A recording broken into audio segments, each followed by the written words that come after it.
नमस्कार मित्रों, श्याम आईएएस के यूट्यूब चैनल पे आप लोगों का स्वागत है। मेरा नाम है नवीन कुमार। आज हम आप लोगों को ऐसी चीज बताने वाले हैं, ये जान लीजिए कि जो आपको जो है संविधान के जो है प्रावधानों के तहत दिखाई पड़ेगा। यहां पर देखेंगे तो केरल का नाम परिवर्तित करके केरलम किया जाने वाला है।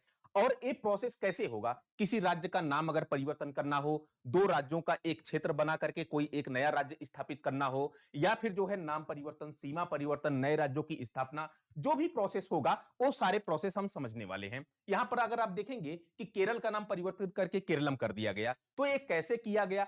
एक अनुच्छेद आपको ध्यान में रखना है, अनुच्छेद 3 में क्या क्या चीजें बात कही गई हैं। एक तो किसी राज्य का नाम परिवर्तित करना है, सीमा परिवर्तित करना है, नए राज्यों की स्थापना करनी है, या फिर जो है दो राज्यों के जो क्षेत्र को काट करके एक नया जो है राज्य बनाना है।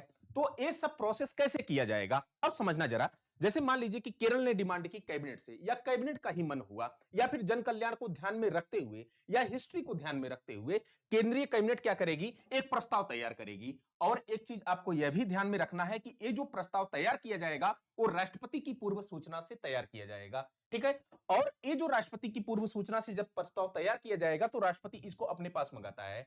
और राष्ट्रपति क्या करता है? इस विधेयक को, ये जो प्रस्ताव है, ये जो विधेयक बनाया गया है, इसको जो है प्रभावित राज्य के पास भेजेगा। प्रभावित राज्य की जो विधानमंडल होगी या विधानसभा होगी उसके पास राय के लिए भेजा जाता है कि आप अपनी राय दें इस पर।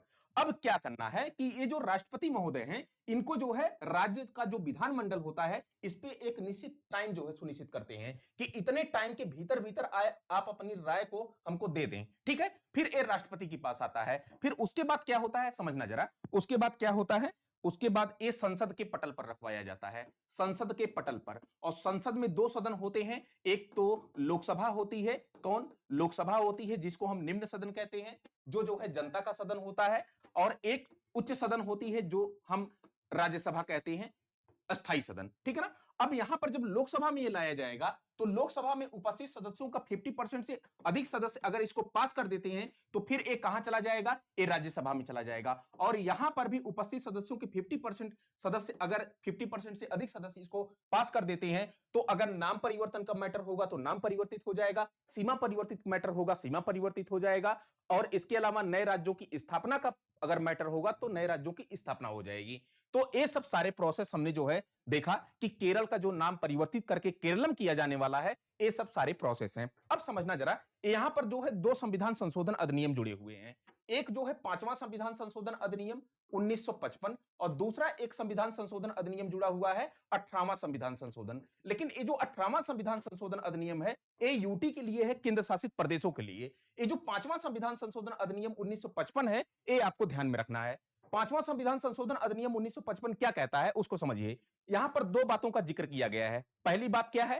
पहली बात यह है कि कोई भी जो प्रस्ताव लाया जाएगा, यहां पर समझिए, जैसे ये प्रस्ताव लाया जा रहा है, ये प्रस्ताव चाहे वो नाम परिवर्तन का मैटर हो, सीमा परिवर्तन का मैटर हो, नए राज्यों की स्थापना का मैटर हो, मतलब कि अनुच्छेद 3 से संबंधित अगर कोई प्रस्ताव लाया जा रहा है तो राष्ट्रपति की पूर्व सूचना के ही लाया जाएगा।